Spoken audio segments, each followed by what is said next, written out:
You've got a ferro rod, a fire flash, a firesteel, whatever you want to call it, and a Mora Companion. Really good, basic, foundational, standard pieces of modern bushcraft equipment, and you want to make these two things work together the best way possible so that you can get really, really good sparks here, and in particular you can push really big sparks off the tip here for very controlled fire lighting. How do we do that? That's what I'm going to show you how to do today. Now I've got a brand new Mora Companion here. It's the HD, the heavy duty, the more robust version, which is the one that I hand out to my students on the elementary course, and it's also one that I would recommend for many people to get started with, and also it's going to last you for years. It's a really good belt knife, and for lots of reasons that I won't get into today, what we're going to look at today is how to make sure that this works as well as possible with your ferro rod. So let's get into it. All right, so here's the knife. The most challenging thing is getting these out of the packaging. You need a knife to get them out of the packaging. Luckily enough, I have another one here on my belt, so I'll try and get this out of here without killing myself.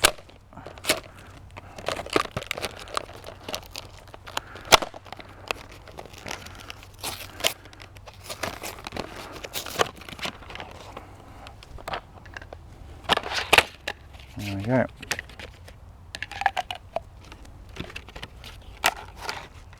It's a lot of packaging, but anyway, brand new, bright orange, not going to lose it, Mora Companion.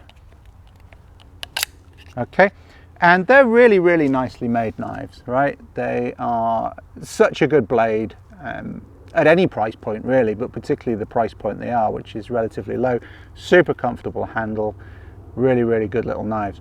Now the back of the knife, it's really nicely finished, and it doesn't have the annoying burr that the Garberg has that actually cuts your thumb, but it's not really square enough to strike a firesteel with. A ferro rod, if I try just here, I'm pressing pretty hard there, it's not getting anything. Now I've made other videos about using the part where the bevel comes up to the back, because that's normally square, and even there it's pretty tricky, and I know some people, when they put too much force there, the force becomes a little bit uncontrolled in the wrong direction and they end up cutting themselves, so we don't want that either. Now for me, you know that if you've watched any of my stuff, that I like pushing really big sparks off the front, really controlled, minimize the distance between what I'm trying to light. And so with the knife that I have got prepared, the one I carry, you can see I can push really big sparks off the front of the knife there. Whereas the one that comes out of the packet, I can't do that. I can't do that pull technique that a lot of people like doing as well. And so we need to do something to this. It's not difficult. I'm going to use a metal file. And what I'd need to do really, if I'm in the workshop, I could put this in a vise. Just put a couple of pieces of wood either side of it. If it's a metal vise, obviously, if there's no wood in there already, you can hold it in the vise, but you need the top to be proud. And the bit I'm going to work on really is this, because that's where, for me, I want to push the sparks off. And if you want to be able to create sparks here, you're also going to want to work this area here. So what I'm going to do is I'm just going to take the knife, because I'm out in the woods. This is what I have students do on courses sometimes, that want to get their knife working with a ferro rod straight away.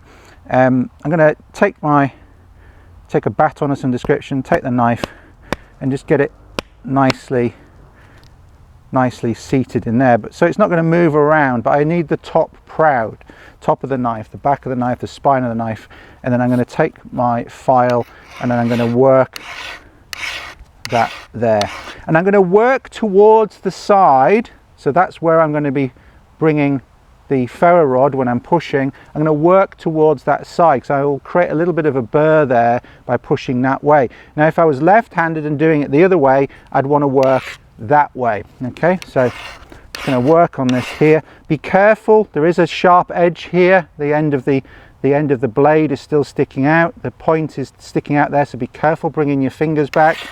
You don't want to be going backwards and forwards like this. That's not going to do the file any good, but also you can potentially run your hand into the tip. You want to just push it that way. Just make sure that you're careful that this doesn't come loose. If it starts to come loose, you don't want it dropping on your legs. The knife, you don't want to put a hole in your expensive Fjällräven trousers. Every time I look at them online, they get more and more expensive, so we want to be more and more careful with them. But in all seriousness, you don't want a sharp tool dropping on your leg. So just be wary of this becoming loose. Just be paying attention, and shouldn't take too long. You don't want to work it too much. You don't want to reshape the blade. Now I can feel that it's not quite square enough still. Still not there. Yeah, there's no bite there. I can try it with the ferro rod if you like. Yeah, it's still not really getting any purchase on the ferro rod, so I'm going to pop that back in.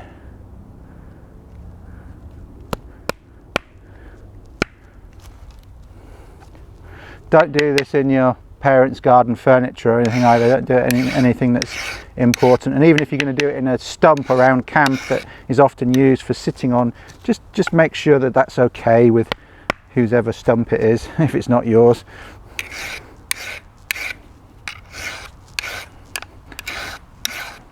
Now, part of the difficulty here is I'm trying to get a bit of an angle downwards, and the tip of the file is touching the stump. So what I'm going to do, so I'll show you, I'm going to come to this side now, because I want to just push a bit more down just to try and get that burr without taking too much metal off. Now that becomes a little bit trickier with the handle here, but as long as I'm going at an angle, it's fine. If I try and go flat, the handle's on the stump, so do have a bit of a think. That's why a file's good if you can do this at home, but often, as I say, I hand these knives out to students on courses and they want to get their knife working with a ferro rod before they take it home. Then we can do it like this in the woods.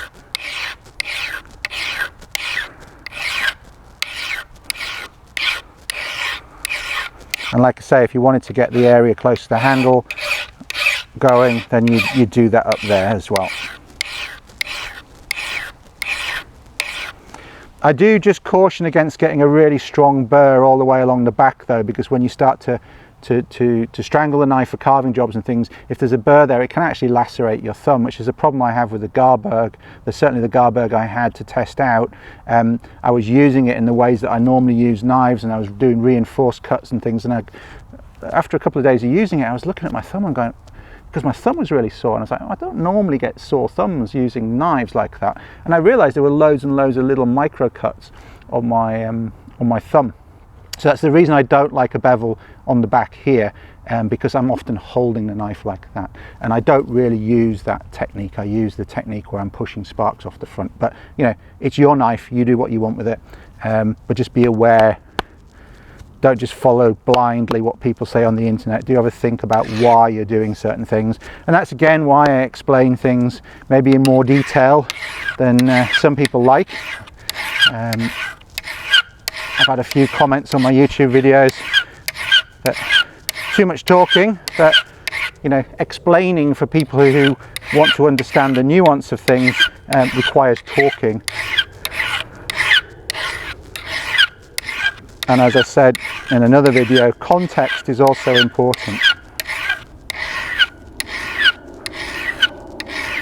Okay, let's have a, starting to feel okay. That's a good sound. There we go. That's what we want. Pushing really nice big sparks.